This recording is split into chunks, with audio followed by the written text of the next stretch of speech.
For Wednesday, May 18th, 2022. Let me lead us in a word of prayer, please. Dearly Father, we're thankful for this day, and Father, we're thankful for this country we live in, this state we live in, and this county we live in.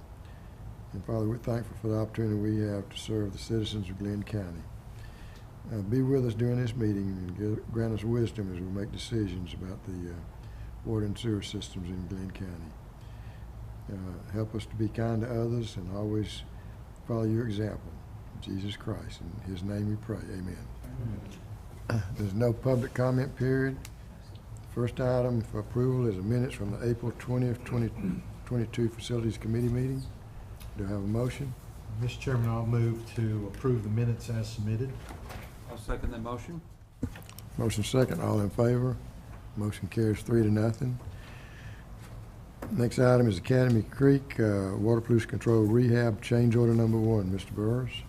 Yes, sir. As you know, we've been working on the Academy Creek plant since 2 Decembers ago, and in that contract, we had some bid allowances for as-needed work, and we've been using those bid allowances to pick up small changes that accompany the project. If you flip to the third page of your packet, you'll see that there's actually 21 combined little items here, but we're really talking about the last 5 on this list because the previous 16 have all been included in that allowance that we've had. There's been some credits, been some debits, and now we're at the point where these changes will put us over the contract amount.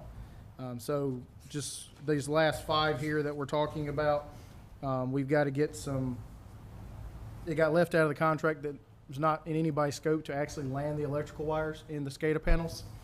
We got SCADA panels and we got wire pulled, but nobody contract actually had it to actually land them together. Okay. We redid, you see some of the earlier changes that we did on the number 5 Spirac revised layout that saved us $36,000. That number 18, because we revised the layout, a handrail was not originally included, so that's to install another handrail. 19 and 20 are both SCADA related items, and 21 is right there at the headworks. When we got that pump down, we ended up seeing there's some concrete damage that needed to be repaired.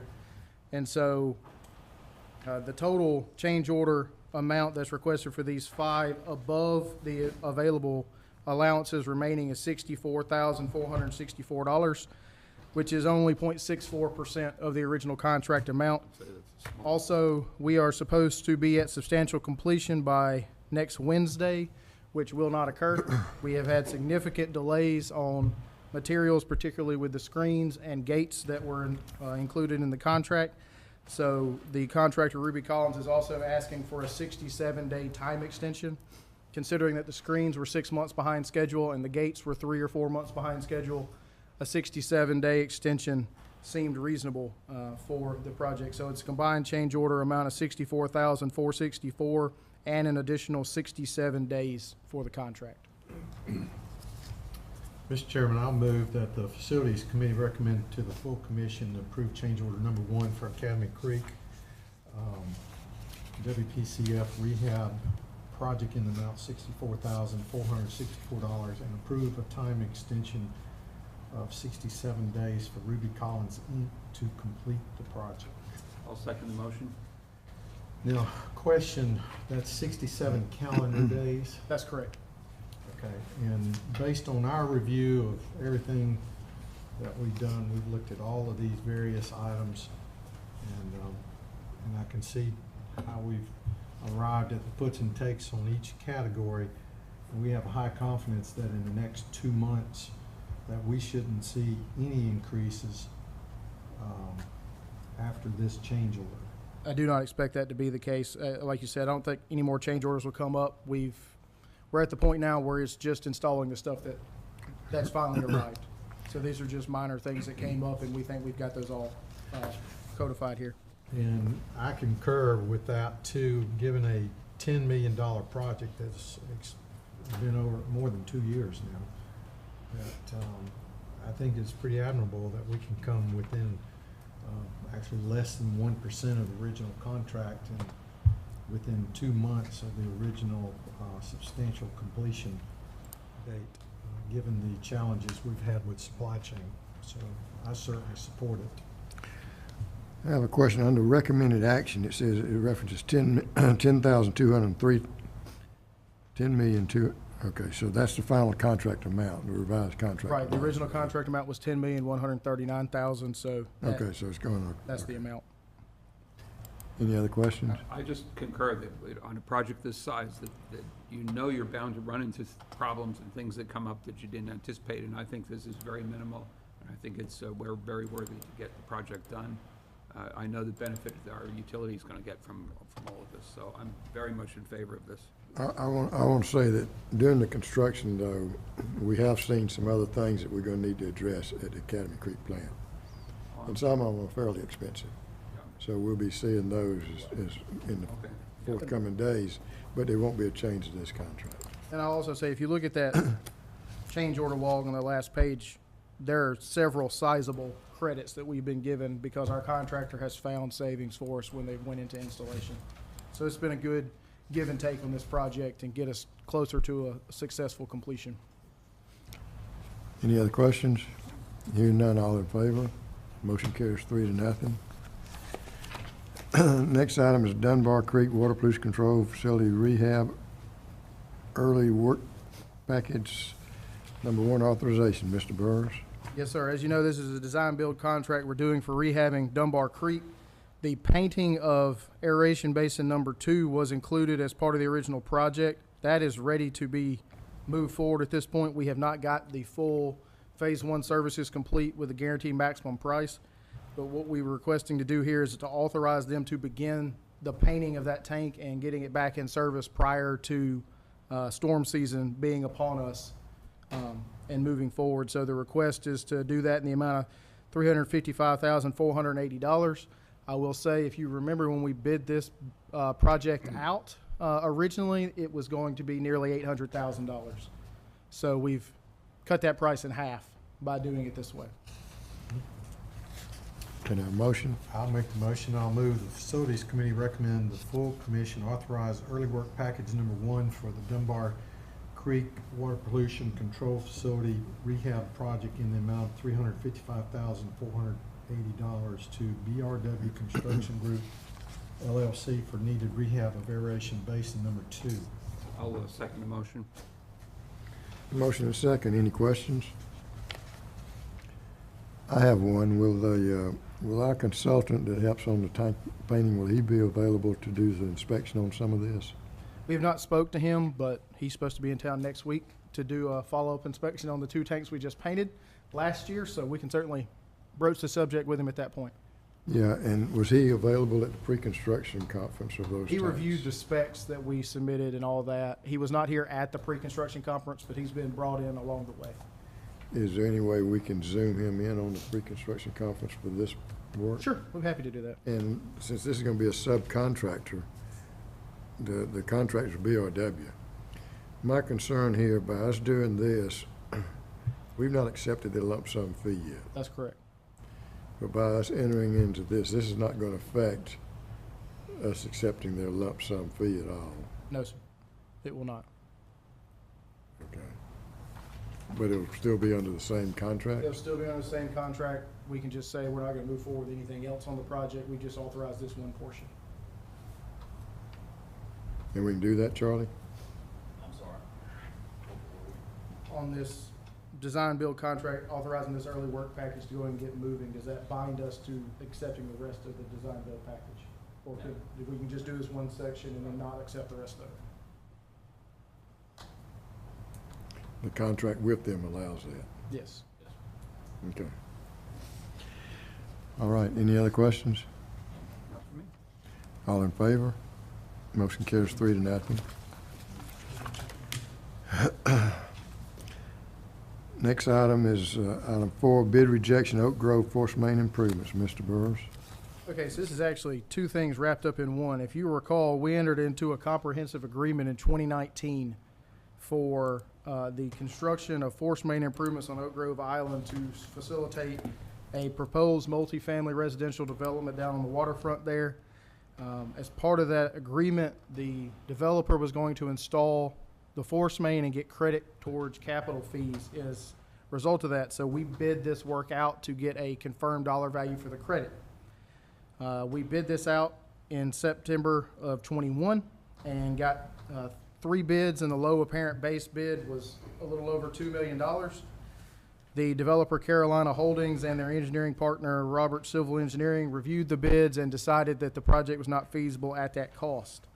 So the request here is to reject the bids that we put out and also accept, they have submitted a letter here, the termination of the comprehensive agreement between Carolina Partners and the JWSC to be effective June 19th of '22 to close out that comprehensive agreement. I'll make a motion. I'll move that the Facilities Committee recommend the full commission reject all bids for IFB number 22-009 Oak Grove Force Main improvements due to the termination of the comprehensive agreement between Carolina Holdings Group Partners, LLC, and the JWSC to be effective on June 19th, 2022. I'll second. Are there any questions?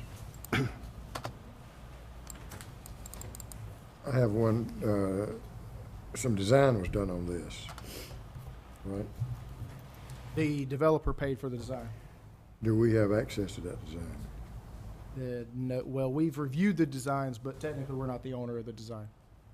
We bid it, so we have a plan. Right.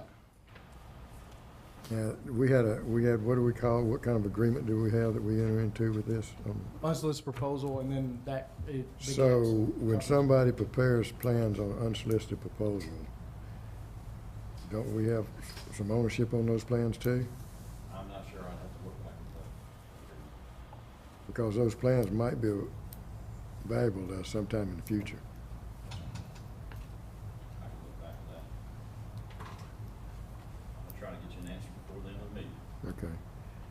So can we go ahead and accept this motion? Okay. Any other questions? All in favor? Motion carries 3-0.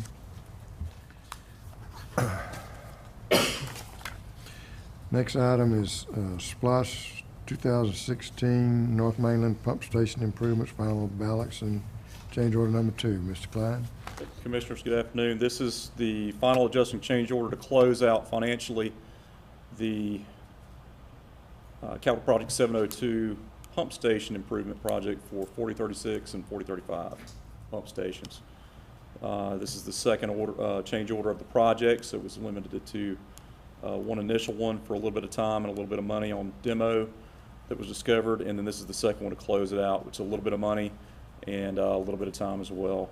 So the pieces of importance on this one, this change order, the dollar amount, $87,306. That was for the extra demolition required in the wet well for pump station 4036, and a few other items that are listed. Additional bypass pumping was. Additional, thank you, additional bypass pumping. And I think we're asking for total number of days here is 50 days. Weather delays and then 90 days over. Can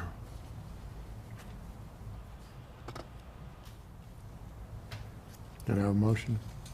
I'll move that the Facilities Committee forward the above described change order number 2 to the full commission for approval. Second. Any questions?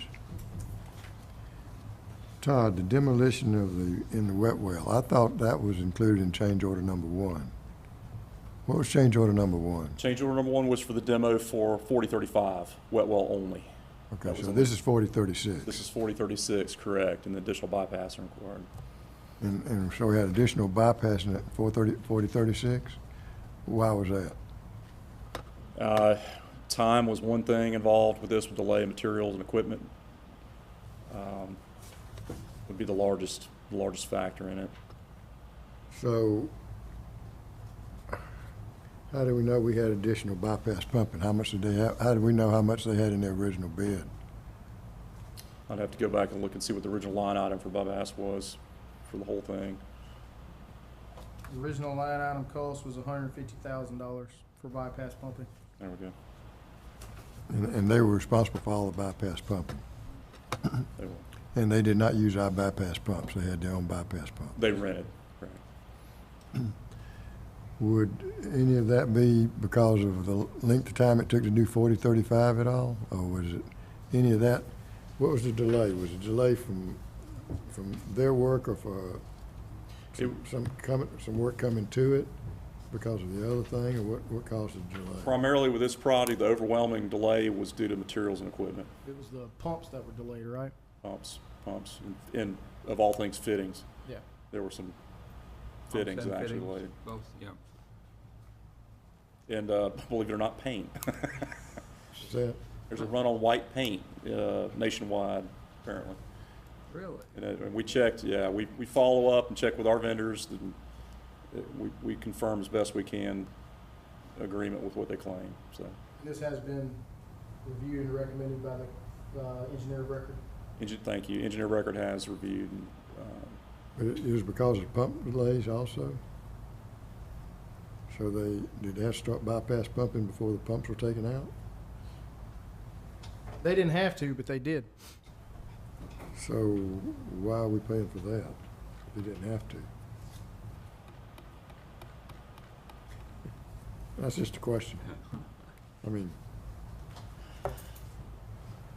They decided they wanted to go ahead and do the wet well demo on both of them early and okay, started bypassing okay, because they wanted the station on bypass the whole time they were working on it. okay.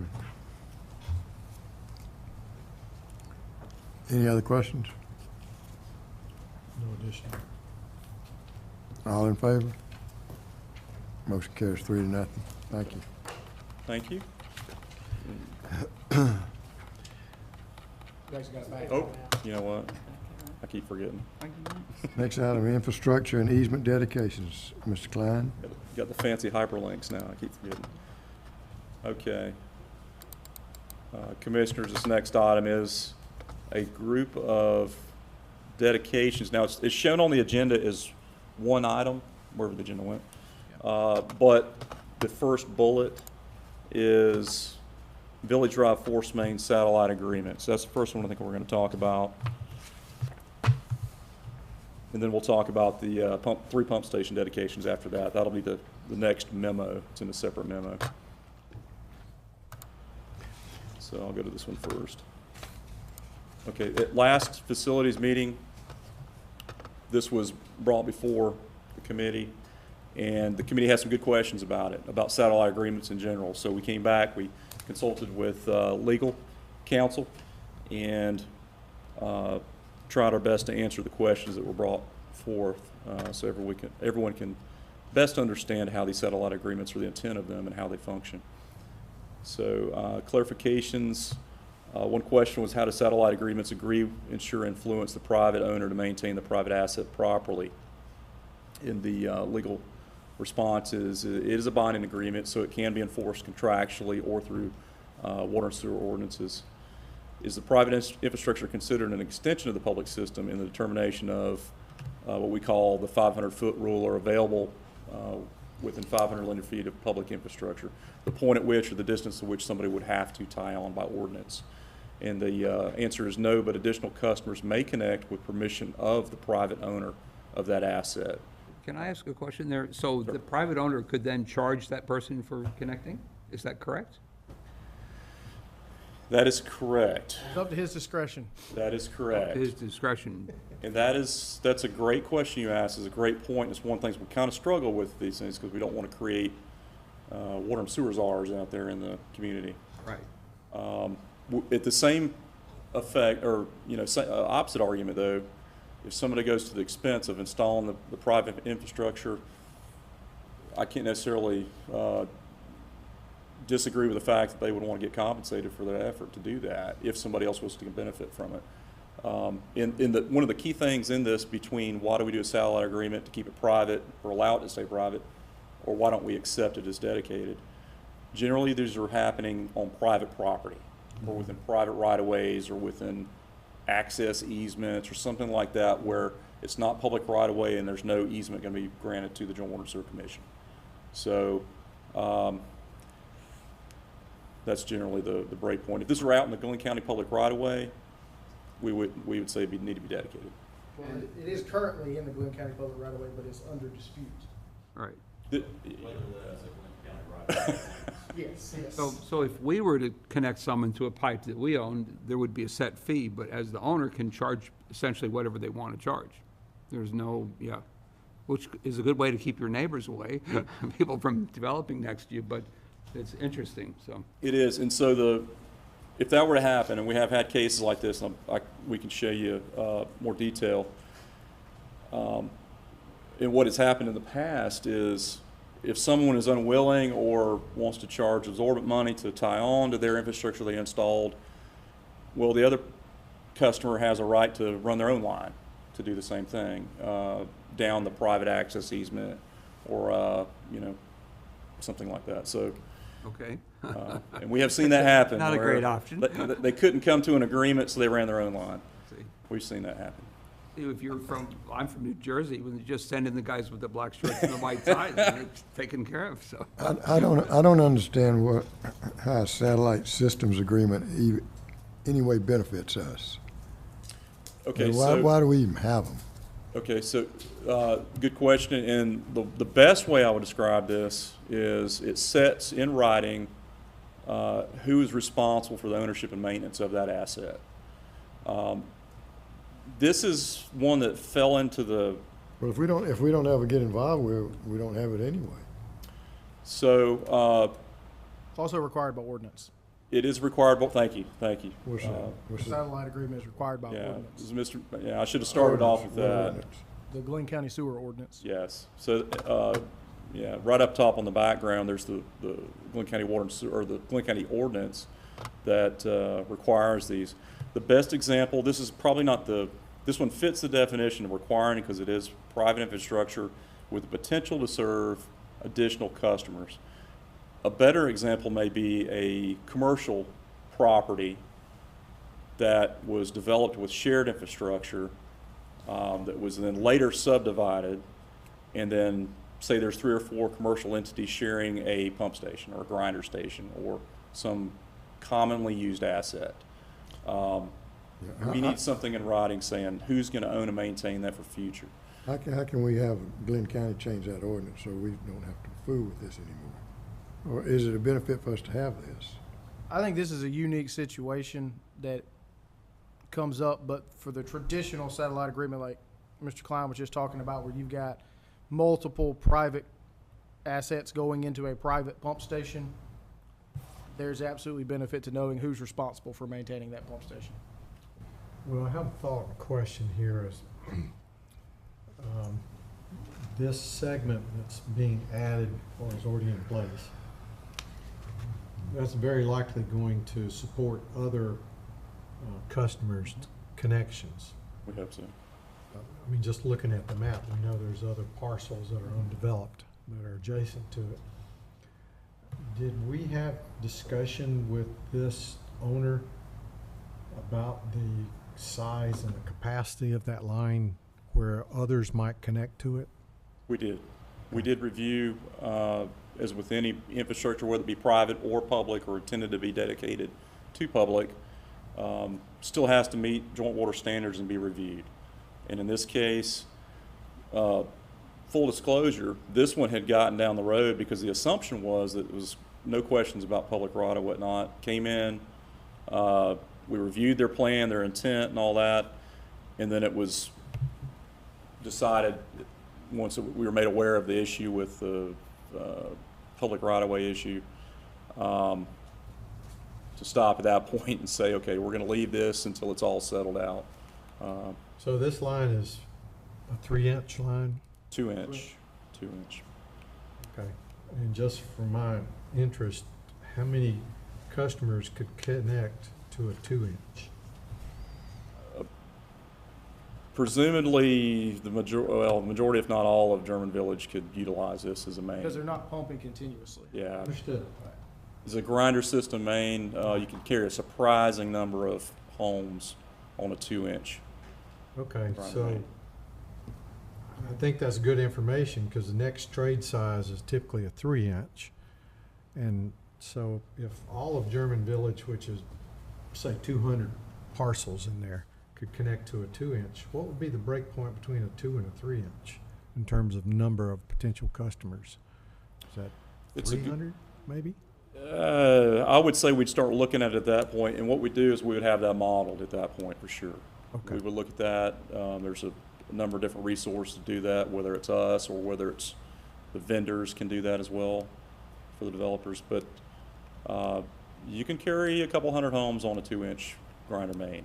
Okay, It's pretty efficient okay. in the way they Good to work. know, I was just in general interest. I mean, Good how- question. How big, is it 2-inch all the way around Frederica right now?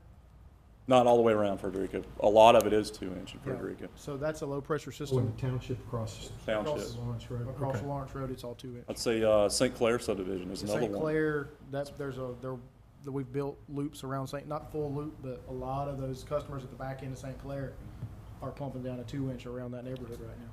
Okay. Now, in this same area, we have water, and we had a water issue about that, about extending water back there too. And we decided not to do that, or it was dropped or something. Mhm. Refresh my memory on that. We got a 6-inch part of the way, and then there's a 2-inch, or there's a There is no private water water. system back there There is no public water back there. at all.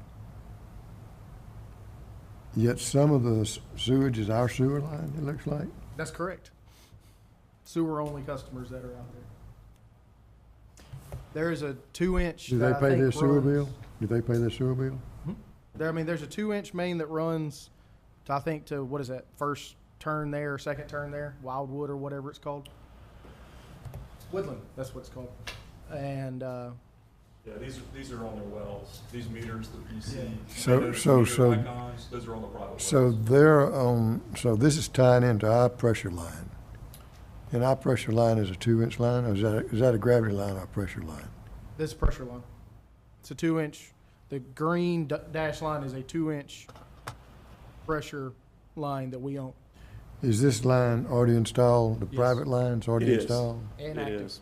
So what are we talking about? I mean, it's in there. What are we trying to solve here? Trying to meet the Glynn County ordinance that requires us Thank to you. have a satellite system you. agreement. Yes. Is this the first one we ever had? No, sir. At some point, the right-of-way issue is gonna be resolved. I was thinking that too. And so, once that's resolved, then we'll have an agreement in place that will allow the dedication of this private entity to the utility. Correct. And my understanding is the owner fully intends, if we were, the day we're willing to accept it, he will give it to us. The day we're willing to accept it. As soon as we accept this, he will give it to us. No. And soon as we say, when the right-of-way issue gets resolved, Okay. if we take it at that point, So if that's not his property, it's on public right of way, then he'll give it. Yeah, it's on- Otherwise, he's gonna sell it to right. us. So the right of way is owned by the individual owners all the way back through there? That is an issue with courts. The county believes it is a public right of way. There are homeowners down to the, southeast, Village Drive extended, which contends that it is not a public right of way. And really, Village Drive is not really what is at issue, but it's caught up in it. They're really concerned about this right here. The county contends that all of this is public right of way. The owners contend that this is not.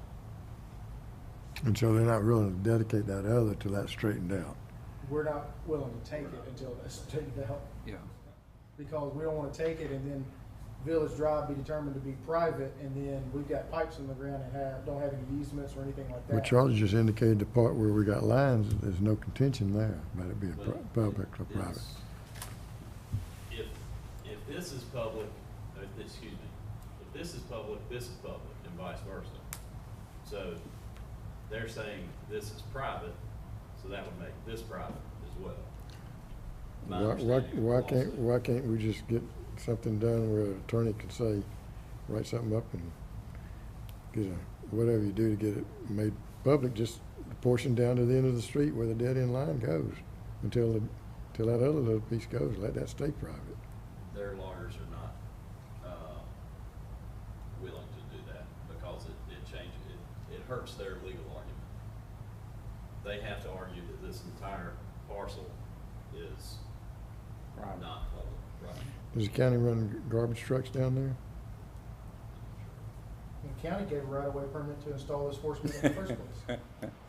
Right, which I don't know if Which if this helps guy. their legal argument. I don't know if this guy's gonna be able to go forward with doing this because. It's already in the once they ground. start- oh, it's already. It's already in the ground. Right.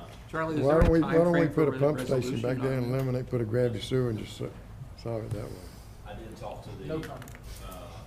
attorney Mhm. that's involved, and, he didn't indicate that it was imminent. Okay, it's not on the front burner at the No. moment. No, Okay, all right. All right. they've got everything stalled the way they want to do. But we probably need to move forward with this, don't we, at this point? Yeah? To be in agreement with the Glynn County ordinances, yes, Okay. we have to move forward with this. You ready for the motion? You want me to do the motion? I got one other question. What kind of liability are we putting ourselves in by passing this? Passing it? Mhm. None. We have not told him he could or should do any of this. We're just saying that if you're connecting to our system, you have to abide by the ordinances. Now, that means if he hooks somebody else up, we need to be getting a tap fee from that additional person They he's will. tying to. If they tie onto this system, they would be tying onto the public system, and the new connection will cause a fee to be charged. You understand that, Charlie? Is that right? I would say, yes, sir. It's like Sea Island. Somebody Yeah. ties on to Sea Island, they pay a tap fee to us, even though it's a private system. Okay. We're covered. Yeah. Any other questions? We didn't do the motion yet, right? We have to do the Yeah, motion. we- I'll offer the motion. I'll move the Facilities Committee forward the Satellite Systems Agreement for private property improvement known as Private Force Main on Village Drive, Virginia Drive, and Wade Place to the full commission for approval and acceptance. Oh, you want to do, And I'll do the second sentence there also in the same motion. I'll further move to recommend that the executive director be authorized to execute future satellite systems agreements to facilitate more timely approval of private infrastructure. I'll second the motion. Okay, I got a question. What's that second paragraph in there for? Second paragraph is these things like this, instead of having to bring these agreements that are required by ordinance for your approval, I would just sign them when the infrastructure is installed and ready to go, as part of the dedication process. But we do inspect those systems. We inspect all of them, yes, sir. Okay. Okay. And these satellite agreements aren't binding the JWSC to do anything, which is why I felt it would be appropriate for him to sign. But if we act on them, we are, in essence, assuming some responsibility, aren't we? No, sir. It's still private infrastructure.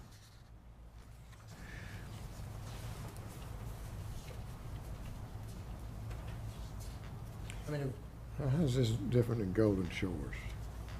The Golden Shores, I mean, that's entirely different, but all of those were metered people. These people aren't metered, are they? they got meters on their wells. Okay. All right. Y'all ready to vote? All in favor? All opposed? Motion carries. Thank you, Commissioners. All righty.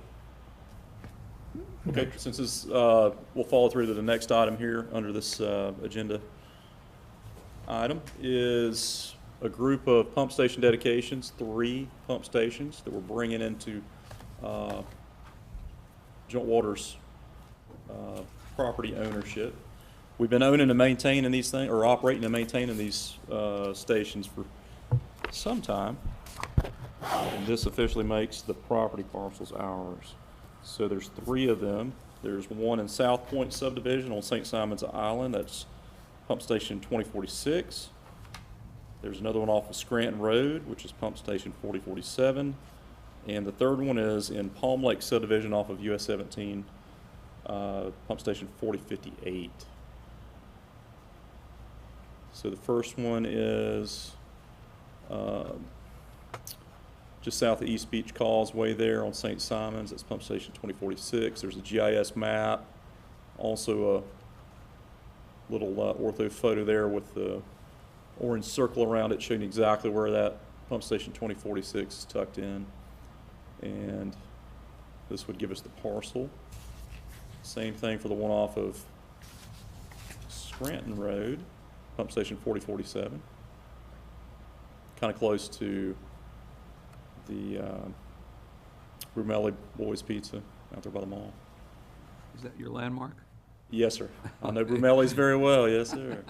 Great pizza. Got it. Yeah. Right next to the bank. Right. And then also Palm Lake subdivision off of 17. There's a GIS screenshot location. And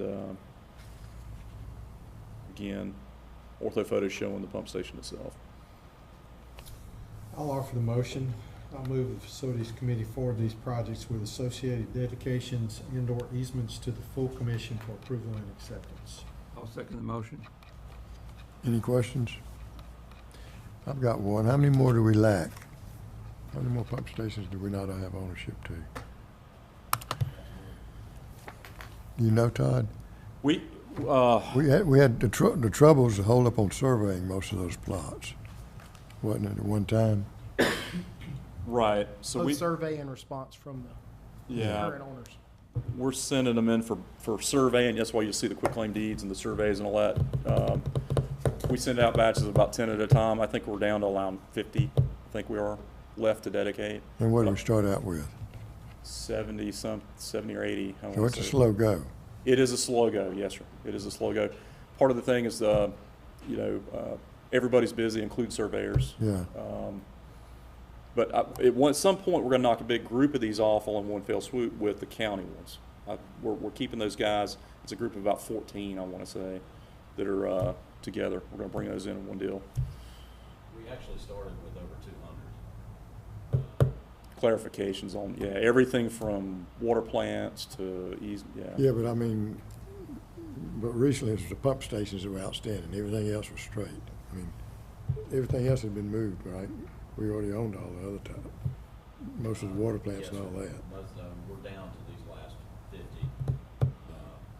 stations or parcels. parcels. How much is it costing us to do each one, an average? Surveys. Yeah, surveys can be 500 to Yeah, I know 1,000 that. The apiece. Yeah. surveys are running to about We $750 got a legal piece. fees and everything else. I mean, we got a bunch. It is a cost, for sure. But we need to own these things. We need to have, Well, we need to own it. That's why we're doing it. But, of course, we do have, prescriptive easements. Is this the same thing we would have prescriptive ownership? Is there such a thing as prescriptive ownership? Yes, sir. That's a question. Each one is unique, of course, but typically if we are maintaining them, Mhm. or utilizing the property or whatever, we have either a prescriptive easement or it's been impliedly dedicated to us. Yeah. A lot of these were supposed to have been dedicated to us, and it's listed as such on the plats, we just don't have a deed. Yeah. If we don't get the rest of them, can we give them back?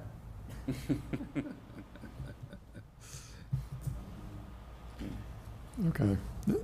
I'll throw this out too. One other thing, when we're doing the surveys for the plats is, it's not always necessarily just the fence line. Sometimes we have to actually bump it out and whatnot, and we have systems pumping go and look at each one of these too. So sometimes it's a way for us to kind of correct some access Okay, issues. good. If sometimes there's manholes just outside our purposes that we can then ask for a little bit more property and get those. So we try to do that at the same time. And do these titles include ingress and egress to That's- these that's- stations? Yes, sir. Okay. And one comment on the cost. I believe the cost for all this, was part of the bond, 2010 bond or something like that. So any of the expenses Okay. we're spending on that, there's still, I don't know, $100,000 or so left Okay. on the bond. to Okay. pay for. All right. Any other questions? All in favor? Motion carries. Thank you. Thank you.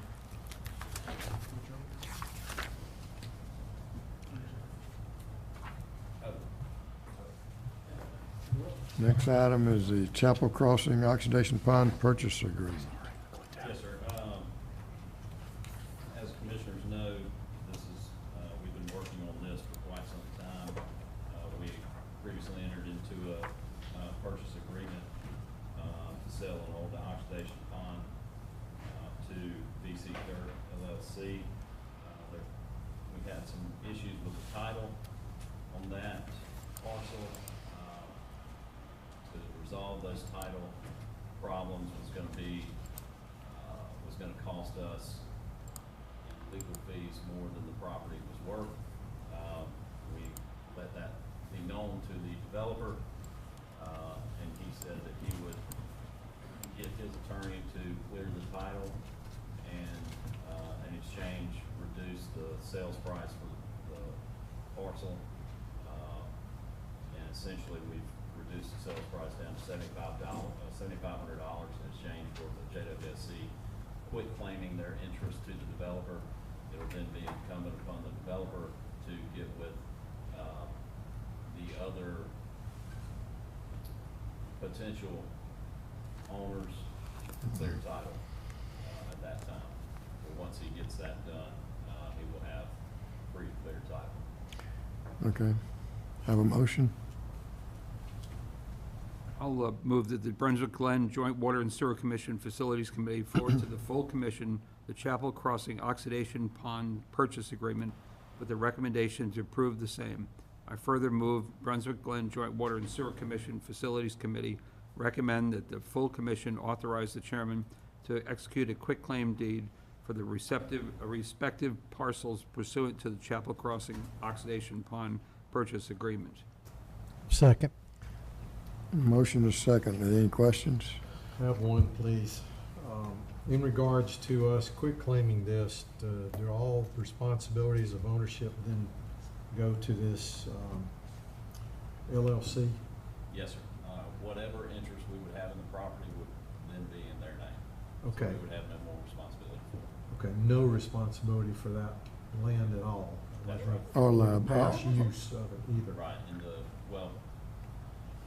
in the purchase agreement, we addressed any environmental issues that may be found in the future. But as I mentioned back when we first entered into this, there are sometimes environmental issues that selling property and contractually getting rid of your liability, the EPD or EPA can still come back on the original owner. But we've done as much as we can do. Okay, I'm satisfied. I have one question. Where does the money land? Goes into the gain or sale of assets on the other revenues and just goes into general revenues.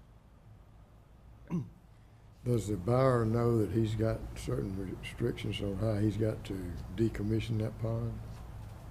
That EPD has pretty stringent requirements? He's had a due diligence period. Right. I'm not sure. I'm not sure if he knows that, and I'm certainly not aware of that. Yeah, they got pretty strict guidelines. But we're no longer liable for any of that. That's correct. Okay. All right, there's a motion second. All in favor? Motion carries 3-0. Thank you. We'll move to the discussion section, Water Pollution Control Plant Flows Report. Mr. Burris.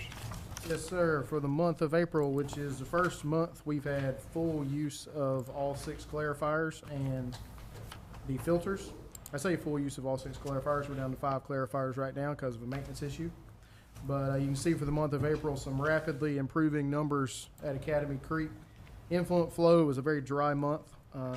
Obviously, it's hot outside now, so it's been dry. 6.6 million gallons a day leaving the facility. Influent concentrations very much in line with where we have been the last few months. But on the effluent concentrations, BOD for the month of 4, if you look at the 15 numbers above that, you won't find any of them that are lower than 4 or at 4. The 3 on the TSS is well lower than anything we've ever put out in the last 15 months.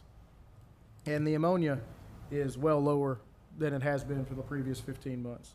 So all across the board, the improvements we're doing at Academy Creek are paying off. The percent removal of the BOD and TSS both over 98%, nearly 99% removal of TSS from that facility with the new filters. And we are continuing to see numbers in this range or lower on some days as we continue to progress on the project. Any questions on Academy before I move to Dunbar? The sludge tons to landfill, is that just seasonal, or how is that, why is it so much lower than it was before? Well, a couple of reasons for that. One, we're removing, the bugs are actually taking care of more of the solids for us because of the biology. Right. And two, previous months, we were having a few more issues with our solids, and so we were having to pull them out of the digesters quicker. I see. So it's all just sort of a mashup of problems that caused that to happen. The numbers are moving completely in the right direction. In the right direction, 100%, yes, sir. I want to commend all our staff at that plant. I mean, if you've been out there, there's a lot of things going on, and for them to even maintain the plant in operation is a pretty big task, and they've done a good job. And now that it's coming down, it's even better. So I just want to congratulate them on the hard work they've done. Absolutely. Dunbar Creek for the month, the flow reading here, 3.5 for the month. I will say we had those meters recalibrated, and I believe next month, unless we get an absolute monsoon next week, you're going to see some much lower numbers on the May report for the flow rate when the recalibration occurred. But very consistent, both influent and effluent coming out of that facility. 98, 99% removal of the BOD and TSS, like I said before. That facility being operated very effectively by a gentleman that should be here tomorrow to get his Class 1 license. So Mr. Whitlow should be here tomorrow for that recognition. So you see on the flow chart, it looks like it jumped up. We just got it recalibrated, and those numbers are going to drop back down. And then Southport, much the same. I will say I think that's a typo on the influent number there for the month on Southport. I'll have to check on that, but I do not believe it was only 200,000 gallons coming in there. But again, that plant, because of so much of the flow coming from the car washing facilities at the port, we have a very low BOD and TSS coming into the head of that plant right now. But the plant, despite having not a lot of food to actually eat, does pretty good there. And plant being operated very effectively, all three plants well within their permitted discharge limitations. Is it possible to seed that plant with some sludge from another? You can seed them, once you go through one sludge age, they're gone, if there's not continuous seeding. Okay. I thought about doing that at Academy, take the sludge from Dunbar, inject it into Academy, and that reduced the ammonia. Mark didn't like my idea of having to tanker it over there every day, so. That's a good report. I just want to say something to our director. You mentioned food to eat, not enough food to eat. That statement probably needs to That's be. in quotes, I think, right? Well, when we get to the Academy Creek project here, we'll talk about some more food that can be eaten now. A wastewater plant is a digestive system on steroids. It works the same way as your stomach. Okay, now, item 2 is the capital projects report, Mr. Klein and Mr. Burrs. All right, Commissioners, thank you again for the opportunity to showcase what's going on out in the field. So Project 702, North Mainland Force Main reroute. Big Boy has arrived. That is the rig, the 100-ton rig that's going to do the last two big pulls. Actually, one of them should be complete now, and one more remaining on Canal Road. You can see the top two pictures. Materials, TB Landmark is our contractor. They did work out an agreement with Emmanuel Baptist Church off Old Jessup as a laydown yard. And there is Ogden Lane, looking down Ogden Lane. Crews did start some saw cutting out there, prepping for when they do return. Now, all crews are all hands on deck at the drill rigs right now. So looking there in the middle picture on the right-hand side, you can see Big Boy, 100-ton rig there. Now that's by the Air National Guard, the old portion of Canal Road, when it was, the right-of-way used to, or the roadway used to be routed that direction before Harry Driggers was improved. And lower left, you can see some TB's spunky crew there. And the safety inspector. Yep, Safety Inspector Scamp, he's on site. He will check your PPE. Our inspector is trying to find him a hard hat.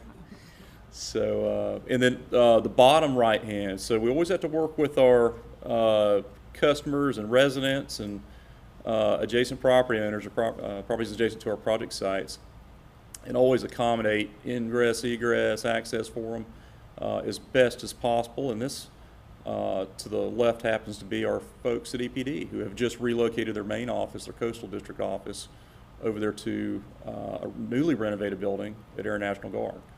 So by all means, we wanted to make sure EPD could access their new office that they're very proud of now. So we took down a little section of fence at the corner there and actually improved their temporary access for them well outside of the project site. If you look where you can see the loader off in the distance, that's where, just a little bit further of that is where Big Boy is located currently. Okay. Next project, 704, is an in-house project, installation of 12-inch water main down Glynn Cove. And they're nearing, I think, a couple hundred feet or less per derrick. Per 12:55, right before the meeting, they got about 250 feet left, and they are in the process of chlorinating and testing the sections that have been installed. Right, so those guys. Waiting on one reducer. That's exactly right. It's all in-house, right? Yes. The installation is in-house, yes. The installation, 99% of the installation is in-house. One segment of this that was done a couple of years back was directionally drilled actually by TB Landmark. Or no, actually by, It was TB. was it TB that did that? Or They was did it that one. Yeah.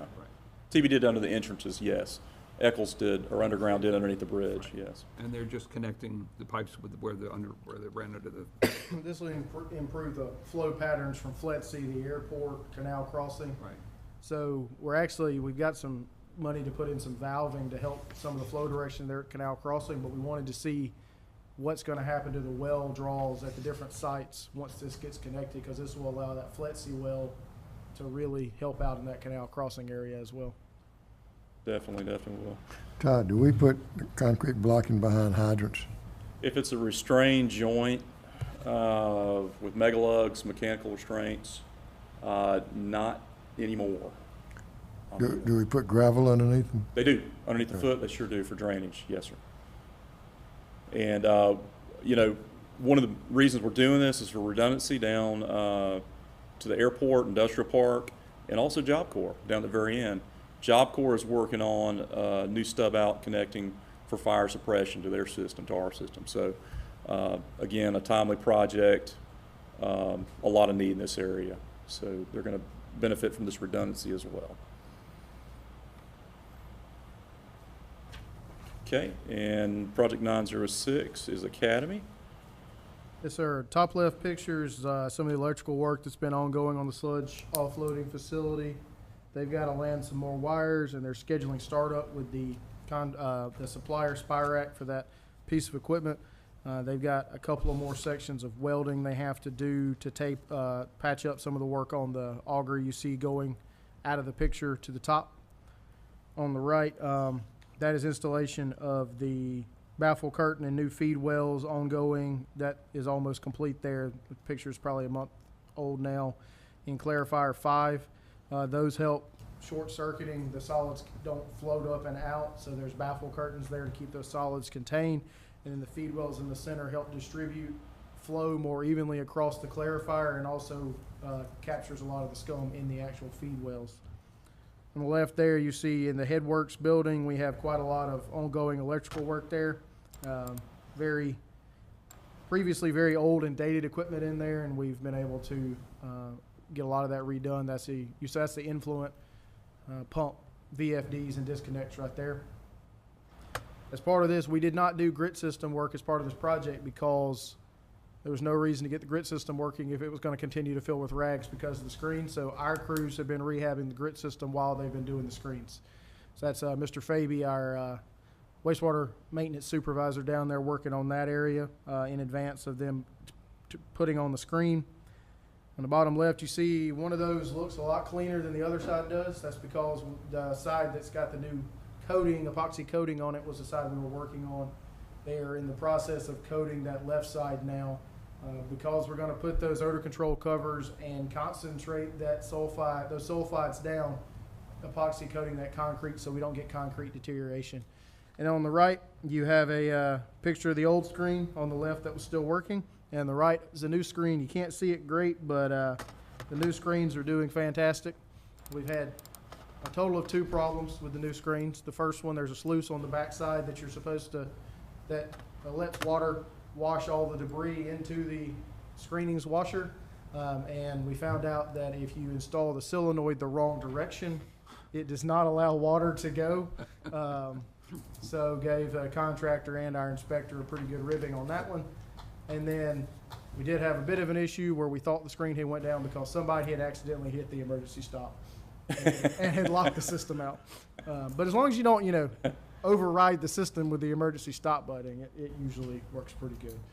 So I was joking earlier about more food. Previously, we had 3/4 inch screens and we were missing, you know, antifreeze bottles were getting past it. Now we're getting literally kernels of corn and green beans out of Really? the sewer, and it's Wow. being dropped out. I told our inspector that he's down there all the time. If he stayed there long enough, he could probably get lunch. Ouch. All right. But the new screen being very effective, the current other one's going in, supposed to be started up first week of June. And then they'll start installing the odor control paneling at that point. Good news. Okay. Next project is 2001, pump station 4105 Basin, but right now we're doing the 4036 CIPP work. Last segments on Ogden are, well, the segments on Ogden are done now. We're waiting on the post CIPP inspection video to review. And Bionomics is now working on the last segments down across the canal into I the think they got, station. what, 5 segments on, down the canal? And there's your bypass setups back there. You can see where they've gotten creative with getting across the canal, taking a lot of care and making sure they're doing that carefully. All through right-of-way, Glynn County right-of-way permitting process. And then there's on the back side of 4036. And so far, so good. That's all related to that bypassing we just had the change order on, right? The bypassing for, This is separate. The Okay. bypassing we did the change order for was just while they were redoing the pump station work. This bypassing is being done by another contractor. correct. Okay. And so the pipe coming into the pump station there has been done by another contractor. That's correct. Okay. Okay, exciting news on ARCO. That project's been a long time coming. Very good project. You can see all that nice material stacked out, ready to go in the ground. It's a lot of light. That is a lot of pipe. Yeah, that's, I think we need a 8-foot concertina wire fence around it. Is all the Walk it pipe, off. is the pipe all blue or blue and green? It looks blue, well, it's green, the majority of it's green for sewer, because the majority of the project is sewer. A little bit of, about 6,000 foot, I think, or so. I think when it actually got printed out, the colors got a little distorted because they all look the same color on that bottom picture. They do. If you look in the very, up here, you can see the batch of blue up here. Yeah. That's what our pipe is. So, Everything else is green. everything else is beautiful sewer green, wastewater green. So our contractor, let's see, Mr. Patel started, he's the project manager on this one, and he kicked it off last week with the first on-site meeting. And we are working with the contractor. They have submitted a stored materials pay application number 1. It's under review. Making sure we got all the proper documentations and make sure we're covered insurance-wise on any damage or whatnot to the materials on site. And we expect good things from this project here. Okay, galvanized replacement, project number 2021, another in-house project. And Jason got this snapshot here. This is our newest inspector, up top, Miss Denise Fields' granddaughter was visiting for the day, so she helped pose for one of the pictures, holding one of these valves that's been taken out of service. You see the lower left-hand picture, see the tuberculation inside that valve. That's galvanized pipe, and that's what happens to it over time. And then you can see Mr. Joey Bartlett. You may recognize him. He was here to receive his license a couple meetings ago. And Mr. Bartlett's showing another section of heavily tuberculated galvanized line. Doing a great job getting all that out of the ground. Okay. Let me ask you about this. Yes, sir. We have new lead and copper rules, and we talked about it at the conference last week. Do we have an inventory of where we have any lead pipes or any lead service lines on the, so when we're putting in the meters here, we should be inventorying that? You shouldn't would think we asked, they are not interested in doing that for us, Who's not? the contractor. Well, maybe we should be going behind the contract and looking at it then to do the inventory ourselves while that is available. In particular in the older part of town. Right. Because we do, did you hear that, all about the lead and copper? Yes, sir, and I'm also aware that GMA has some funding available, and we plan to pursue that funding to make sure that we're in compliance with those deadlines for those inventories. So yes, sir, we're aware of the requirement, and we're working on that. Meter contractor has said at this point they have as much work as they Yeah. can. Yeah, I know it might not be in their scope, but we can at least, are they taking pictures of each meter though? They are, but sometimes the service lines even go beyond the meter box, so you're not able to tell where the service line is immediately from that photograph. So the service line goes beyond the meter box? Yes, sir. And the meter box stops and the service line starts outside the meter box. So you've got your meter Yeah, okay. someplace and inside the box that you're not able to visibly see without digging back to find that service. Okay. The main thing though, we're replacing these galvanized water lines. Yes, sir. And if we replace the galvanized water lines, we replace the services to the meter. But as you So know, we should be looking in that to see too. but Where we if got the- galvanized lines, we might have, right, galvanized lines, we know Right. we gotta replace those services. The concern with the new lead and copper rule is by 28, you gotta inventory the customer side. yeah, but we gotta do the other before that time though. I mean, we at least need to know what we got Yes, sir. for each meter, what their service line is. Yes, sir. Understand. Do we ever do pressure, tested houses on the inside, outside of houses? For, okay. All right, Okay, well, that brings us to project 2028, meter replacements.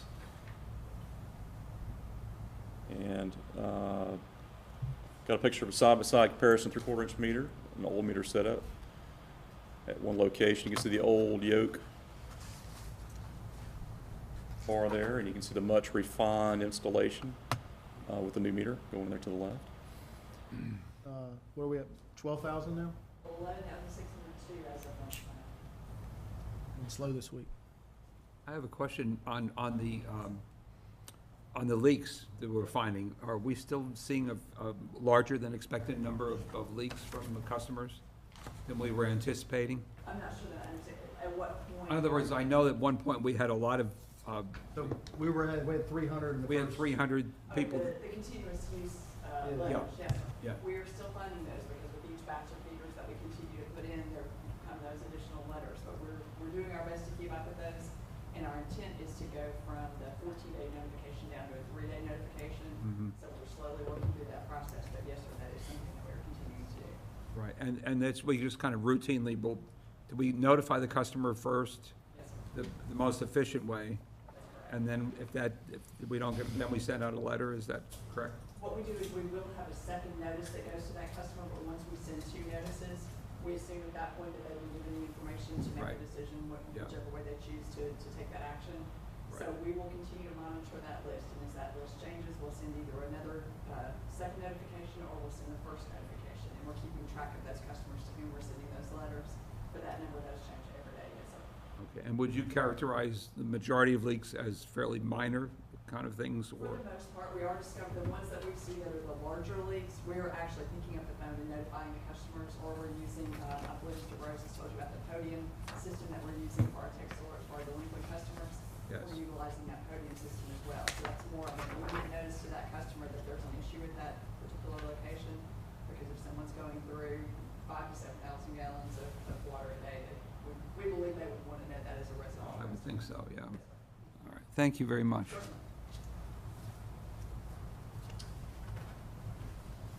Okay. Yeah, excellent. And then down at the very bottom, you can see of course, it generates a lot of scrap. Yeah. And Scrap prices have improved, but not significantly. so, Doesn't significantly impact the budget. Right, yeah. But I think what we paid for them in how many years of use? At least 15 years? So it's not, it's 15 to 17, yes, 17 years, so that's, depending on whether it was a city meter or a county meter. and that's a dumpster's less than a month the various meter sizes removed. So yeah. that's a lot of work. Okay, that concludes the pictures. And of course, there's the summary spreadsheet with more detail to it, including the financial pieces. And then we also include our schedule chart, Gantt chart. And then also the earned value analysis is at the end as well. We'll talk about it at the finance committee meeting, but we did close out, I think, 3 or 4 projects this month. Try to get them closed out before the end of the fiscal year, so we don't have to keep them on the project report for the next fiscal year. So that was the priority basin cleaning CCTV, the Sea Palms West CIPP project. Trying to remember right off the top of my head what the other ones were, but we closed out a handful of them, and hopefully we'll have 2 or 3 more closed out in the next month or so. Maybe Magnolia. Finally, we'll get it. The engineering, last remaining. We're going to get it. We're going to get it. But on our earned value report, just to point out, as we get these large projects with the North Mainland, the wastewater facility upgrades, and the meter project, as they continue to progress, you see our schedule compliance number creeping up a little bit there, up to 0.84 on that schedule compliance number to date. So, again, getting the meter project and it being currently ahead of projections is benefiting us greatly on that. So, and also getting the pump stations closed out and everything like that helps out a lot. 2 things. Can we start getting a report on the engineering, status of the engineering so far as the percent complete on Sure. projects when we have those? And also on our water system, can we add something that tells us how much we're producing from each well and then what our unaccounted for water is in each area? What we've talked about on that is it may make more sense to wait until the meter project is complete, because the billing data does not line up beginning of month to end of month. It spans months, so when you run that report, some months it looks like you've pumped less water than you billed for, and the next month you've pumped way more water than you billed for, just because how it spreads out. So if we can get that daily data, once we get the meter project done, we can actually produce that report and put the set points where we want to. Right now, it would be accurate for the data we have, but the best thing you could do is say it's a 29 or 30-day billing month, and we're gonna assume that this is used equally across the days, and that doesn't always work out, particularly for some of our larger users. It ends up causing some of it to skew. It And I wouldn't really don't- give us the picture we're looking And for. I don't wanna bring a report in here that says we're billing for more water than we actually produce, because I think that will probably But could we- cause some concern. Could we have it just so we had the wells, like which well and how much water we produce that month, how much we, Yes, we can Produce. absolutely have the well production And numbers now, know but how much comparing we- it to meters is going to be. and then like on the North Mainland, we'd say how much we get pulled from the Miocene, how much we pull Yes, from the Ridgewood absolutely. well and all those things. I get that report from Donnie already, so I can absolutely have that for you next Yeah. month. Also, like a leak report would be useful too. Number of leaks. Yeah, and I know primarily caused by contractors mostly, but I mean, either way, that's, that's something that's important, I think. Sure. to- That would be good to know the number of leaks we've had. Yeah. Okay. Certainly can get that pulled for you.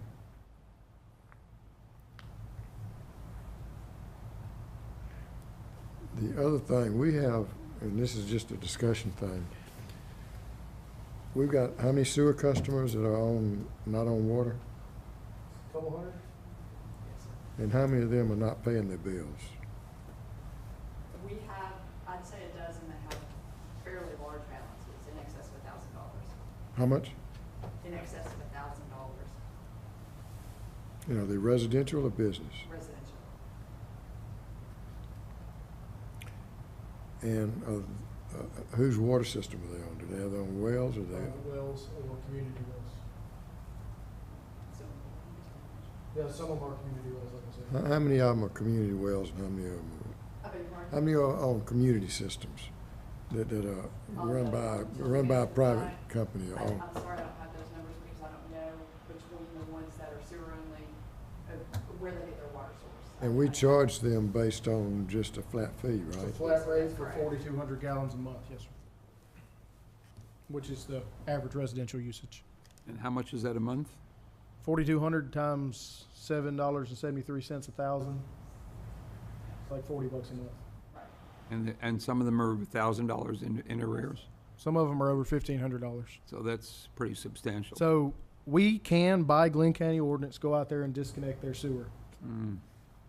We've started taking steps with our partnership in planning and construction of comparing the list of those customers with the property owners for those particular parcels.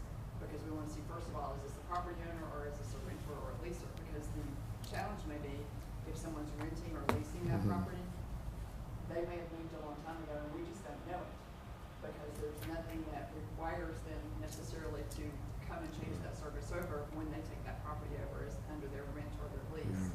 So we want to work with the property owners first to see if we can get some action there to say, if you haven't paid this bill and this account and this property are both in your name, we have an avenue for that. But the bigger challenge is the situation where there's a property owner who's not the account holder with us. I wonder if any of them have title an adjacent house to it also. We wouldn't know about Entirely that. possible. Yes. Now, where they have on private systems, Andrew and I talked about this, but can we just request the system to collect it and pay us the money, or at least share their billing so we can? We've approached those entities about some kind of memorandum of understanding. There was an opportunity for us to have those discussions. There was a fee that they wanted to collect from us in order to move forward Mhm. with that. Yeah. We're weighing the options, how much revenue we're recovering versus what it's going to cost us Okay. for the fee and what the partnership is going to be with those entities. Can we have that presented to us at the next either facilities or finance meeting? Not. Yes, sir. Right, certainly. Okay. Anything else? Got the proposals in on the Academy Creek UV system yesterday. They're under review, and we'll have a recommendation for you at the June meeting. Got two manufacturers provided the proposals, and we also had our review meeting for the Dunbar Creek project this morning. They're supposed to have us their first chance at a guaranteed maximum price by the end of the month. Any other commissioners got any comments? Good. Meeting's adjourned. Thank you.